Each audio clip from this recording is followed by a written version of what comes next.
Señor. Hoy vamos a leer la palabra de Dios.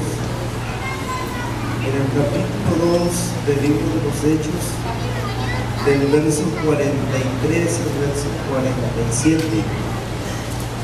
Hechos capítulo 2, verso 43 al verso 47.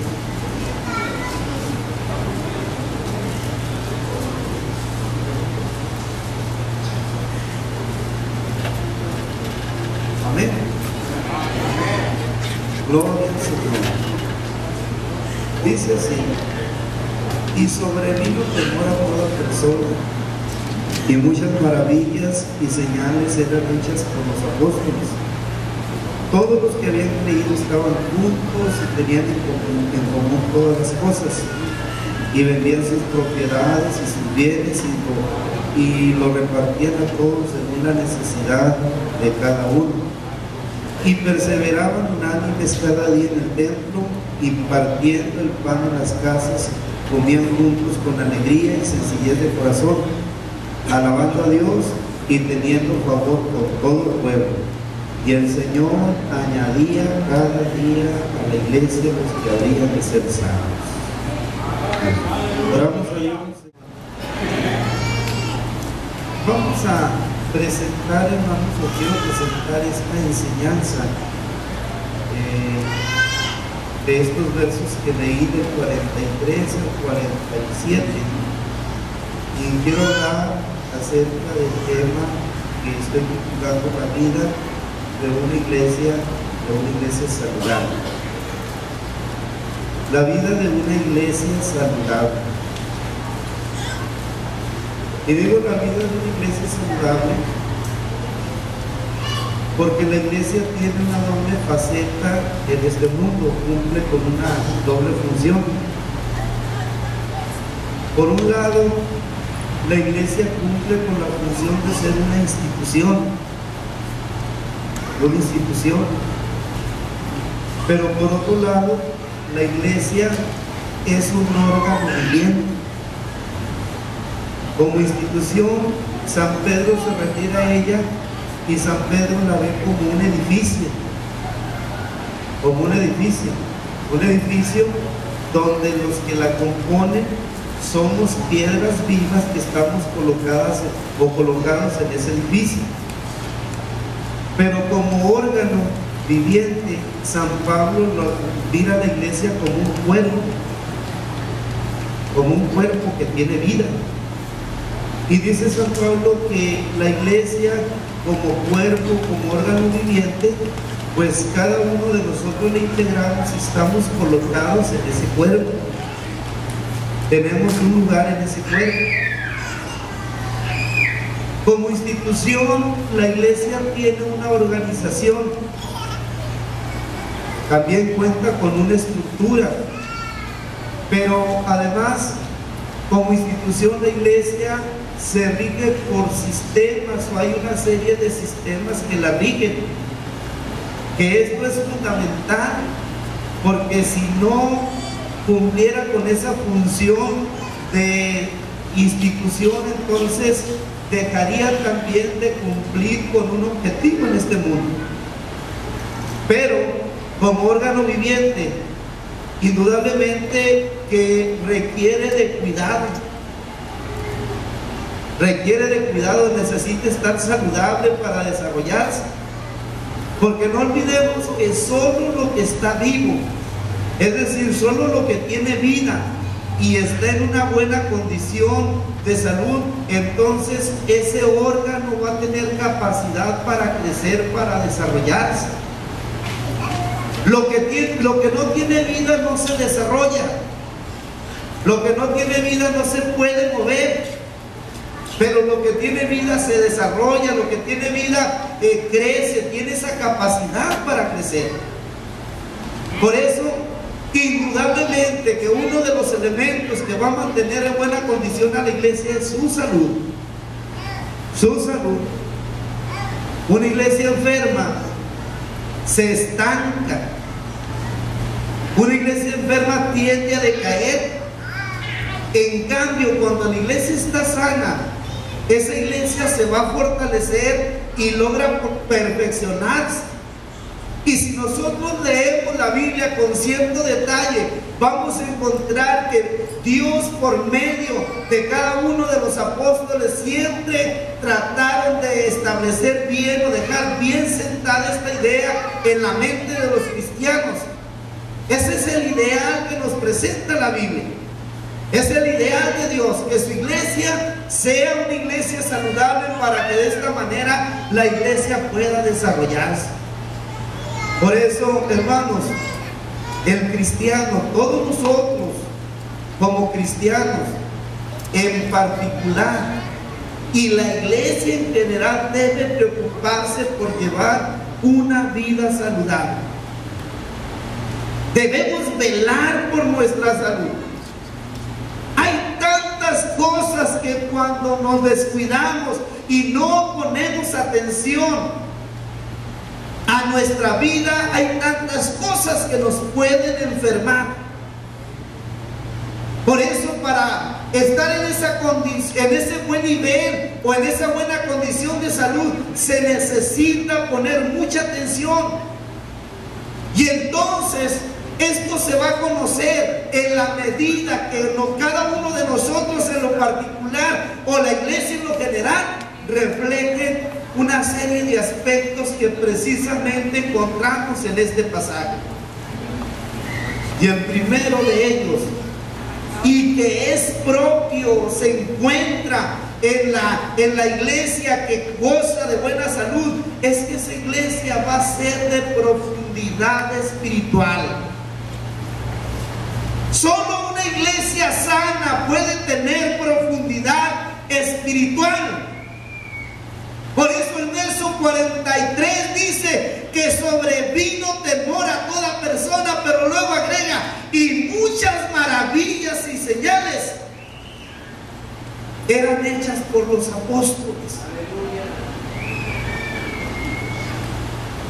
Una iglesia que tiene profundidad espiritual siempre va a ser una iglesia que va a reflejar reverencia.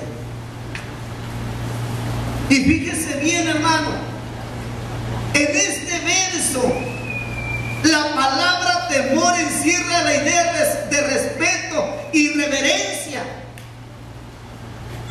Y el verso dice, y sobrevino temor a toda persona,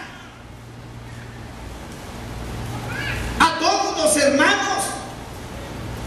Había un temor, un respeto reverente. A veces nos desgastamos tanto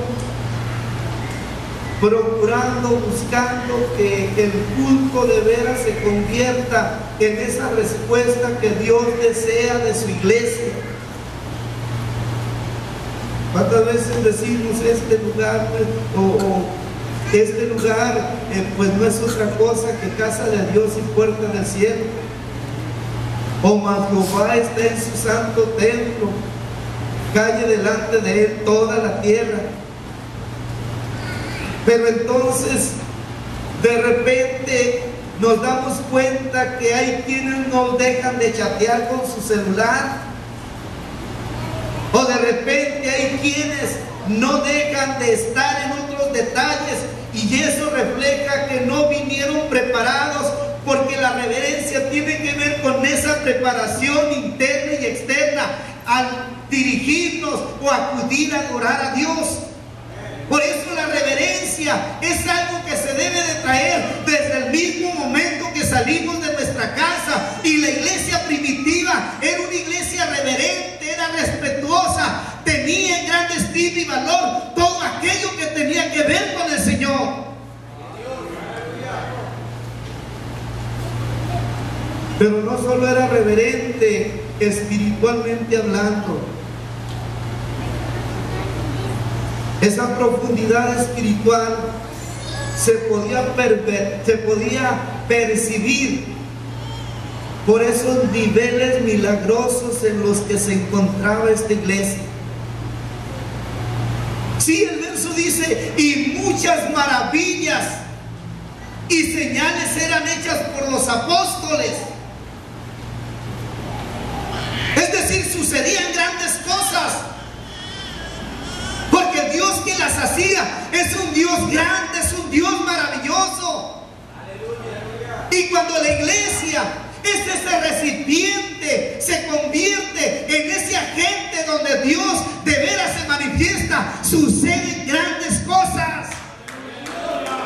Hay una confianza profunda en Dios y entonces la iglesia se dispone espiritualmente hablando para que la presencia de Dios se manifieste, y donde se manifiesta la presencia de Dios suceden cosas grandiosas.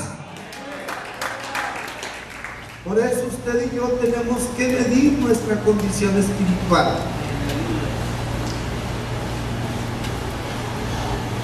A veces nos conformamos o nos limitamos a llevar una vida tan rutinaria y solo logramos llegar al nivel de venir al templo cada domingo, o de venir al templo esporádicamente, o estar en una actividad esporádicamente, y nos perdemos de todas aquellas cosas grandiosas que Dios quiere hacer en su iglesia. Y es ahí, hay quienes cultivan esa falsa idea de pensar: yo no necesito a la iglesia para servirle a Dios. Porque sucede que la iglesia y Dios no se pueden separar. La iglesia es el cuerpo de Cristo. La iglesia es ese órgano viviente. La iglesia es la que va a reflejar la gloria de Dios. La iglesia es el reducto, el espacio donde Dios va a hacer cosas grandiosas. Y solo cuando hay esa profundidad espiritual, gracias a la salud de la cual goza la iglesia, esto puede suceder, y sucede de manera permanente, no de manera esporádica e intermitente, porque Dios siempre quiere manifestarse en su iglesia.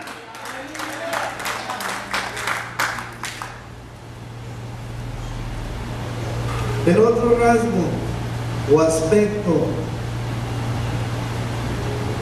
que nos hace entender si de veras la iglesia goza de salud, o si de veras usted y yo, hermano, gozamos de salud, precisamente tiene que ver con el compañerismo solidario.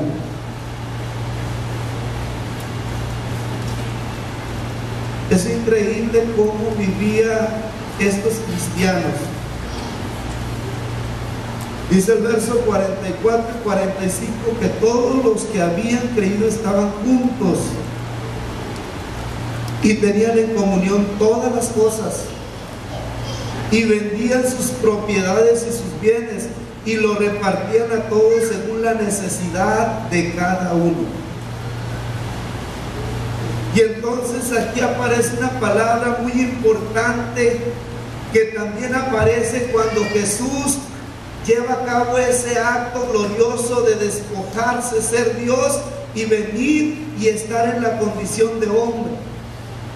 Tiene que ver con el despojo, la renuncia. Ellos se despojaban de lo que tenían. Sí, dice, todos los que habían creído estaban juntos y tenían en común todas las cosas, y vendían sus propiedades y sus bienes y lo repartían a todos. Cuando llegamos a este nivel de ser capaces de renunciar a aquello que es valioso en nuestra vida y compartirlo, entregarlo a nuestros hermanos, entonces ese es un compañerismo verdadero.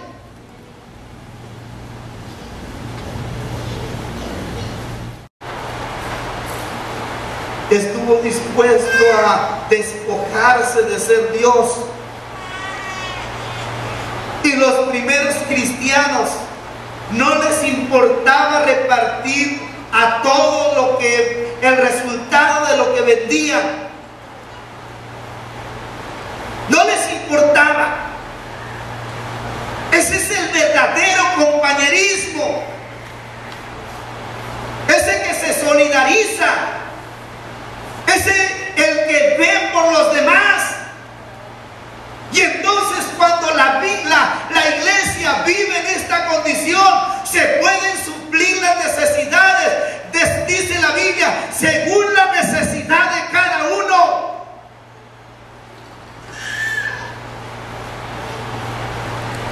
A veces somos muy buenos para dar amor, pero cuando se nos exige que el amor se traduzca de palabras a hechos, ahí es donde nos atoramos. Y aquí el detalle es que hechos son amores. No podemos decir que amamos al hermano si no somos capaces de extenderle la mano y responder o ayudarle en la necesidad que tiene. No podemos decir que amamos a los demás, porque a veces, si es una realidad, le pedimos a Dios que nos dé mucho amor. Y a veces le decimos: Señor, enséñanos a amar. ¿Y qué hace Dios? Pues nos pone a alguien que tiene una necesidad para que le demostremos que lo amamos, y de repente ahí es donde batallamos. Y para una iglesia sana esto no es problema. Es capaz de solidarizarse con los demás. Así vivían los primeros cristianos. Pero no solo practican un compañerismo solidario, porque una iglesia, o la iglesia que lleva una vida sana, también va a ser una iglesia que va a vivir en comunión. En comunión. Dice el verso 46: y perseveran unánimes cada día en el templo, y partiendo el pan en las casas, comían juntos con alegría y sencillez de corazón. ¡Aleluya! La comunión genera afinidad. La comunión nos lleva a sentirnos a gusto con nuestros hermanos. ¿Qué tanto tiempo como iglesia pasamos? ¿Qué tanto tiempo pasamos juntos? ¿Qué tanto reímos juntos?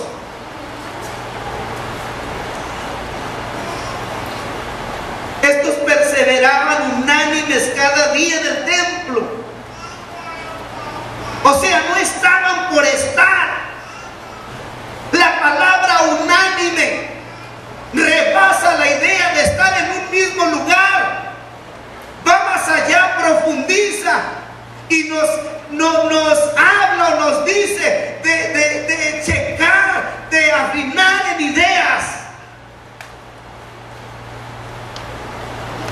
Y ellos perseveraban unánimes cada día en el templo. Es decir, no solo estaban en el mismo lugar, sino eran del mismo pensamiento, de las mismas ideas. Pero también la comunión es capaz de generar gozo, alegría. Y la alegría viene siempre cuando hay un corazón sencillo. Porque dice que ellos partían el pan en las casas, comían juntos con alegría y sencillez de corazón. No necesitaban el Versalles para estar contentos.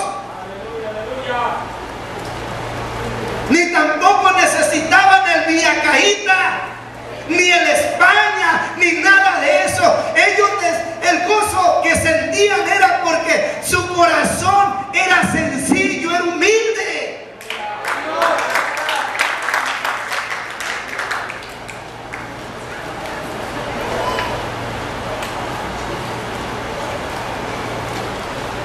El hogar no era lo más importante para ellos. no era lo que determinaba la alegría, no era el lugar, sino la comunión, el gusto de estar juntos, el gusto de estar juntos.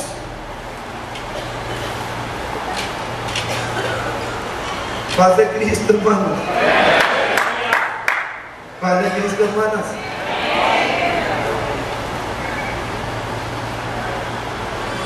Pero fíjense qué interesante, porque también la vida de una iglesia saludable va a reflejar un testimonio de impacto.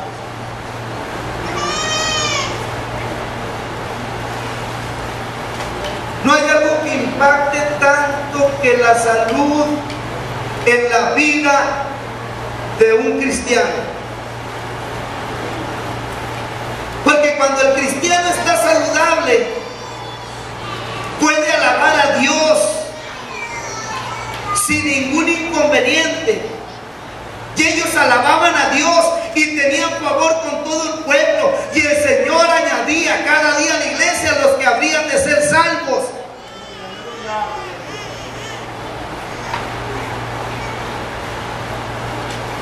Cuando hay salud, eso no va a pasar desapercibido para los que nos rodean.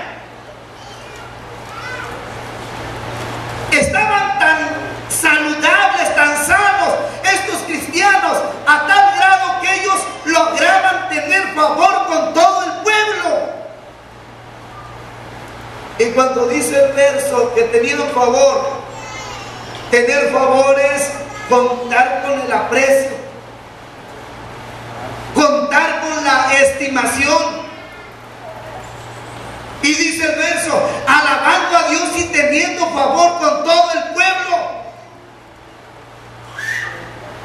Cuando su testimonio, hermano y hermana, logra impactar a la gente en este nivel y que la gente pues empiece a estimarle, es porque su vida está sana. Y entonces, así como consecuencia, se va a poder cumplir con ese gran encargo que tenemos todos nosotros, el encargo de la misión. Porque fíjense bien, estos hermanos, estos primeros cristianos, esta iglesia, al estar saludable en esa condición o llevar una vida saludable, lograba que el Señor añadiera cada día a la iglesia los que habrían de ser salvos.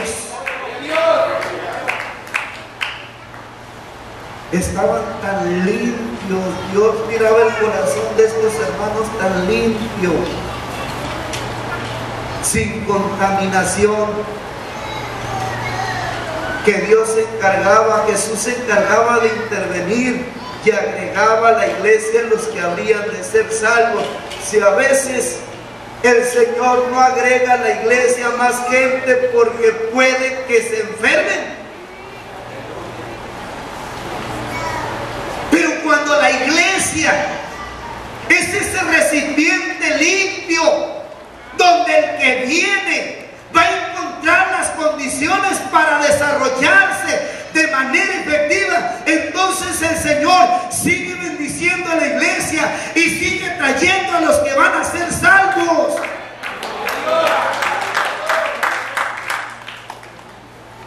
Qué importante es la salud en la iglesia. Qué importante es la salud en el cristiano. Cuídese de no enfermarse.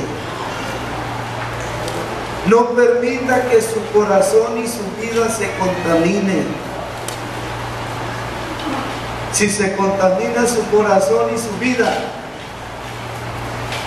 entonces se va a cortar la relación con el Señor y va a dejar de ser puro. Por eso Jesús, en el capítulo 5, verso 8 del Evangelio según San Mateo, Él dijo: bienaventurados los de limpio corazón, porque ellos verán a Dios. Y a uno de sus discípulos llamado Timoteo le dijo: mira, no le impongas las manos con ligereza a ninguno, ni participes de pecados ajenos. Consérvate puro. Consérvate puro. Y cuando la iglesia, el cristiano, es ese elemento sano, es ese elemento saludable, entonces puede contribuir para que la iglesia crezca, para que la iglesia se desarrolle.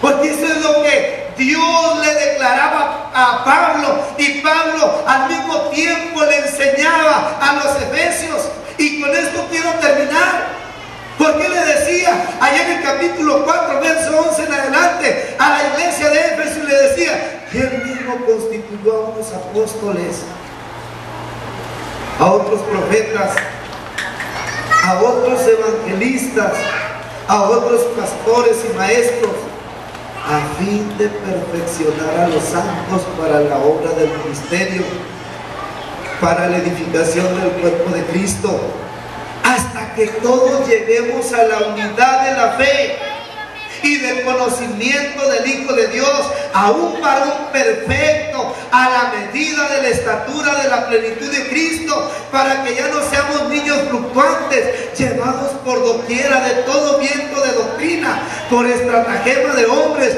que para engañar emplean con astucia las artimañas del error, sino que siguiendo la verdad del amor, crezcamos en todo en aquel que es la cabeza, esto es Cristo, de quien todo el cuerpo bien concertado y unido entre sí por todas las coyunturas que se ayudan mutuamente según la actividad propia de cada miembro, recibe su crecimiento para ir edificándose en amor. Este es el verdadero crecimiento. Este es el desarrollo efectivo que Dios desea para su iglesia. Este es el desarrollo, el crecimiento que solo se da cuando se cuenta con el elemento de la salud. Un corazón enfermo no puede crecer. Un organismo contaminado no se puede desarrollar. Pero cuando la iglesia, que es el cuerpo de Cristo, está sano, entonces crece y logra alcanzar los niveles o la estatura del Señor. Por eso, hermanos, de manera particular revise su vida, y de manera general tratemos de contribuir para que la iglesia sea la iglesia que el Señor desea. Póngase de pie. Gloria a Dios. Paz de Cristo.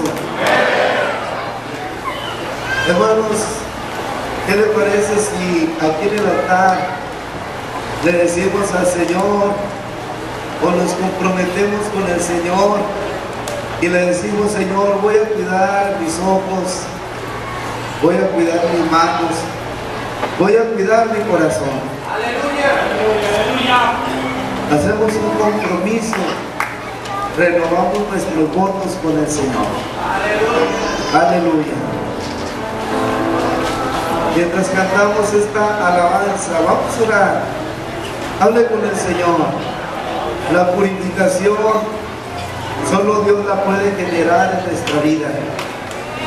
Tenemos que ser esa iglesia sana, esa iglesia, hermanos, que nos presenta el libro de los Hechos, que es el modelo al que nosotros tenemos que acercarnos. Aleluya. Si su corazón está lastimado, si su corazón está dañado, hable con el Señor. Dígale al Señor que lo sane. Él es experto para sanar. Aleluya. Gloria a Dios, gloria a Dios.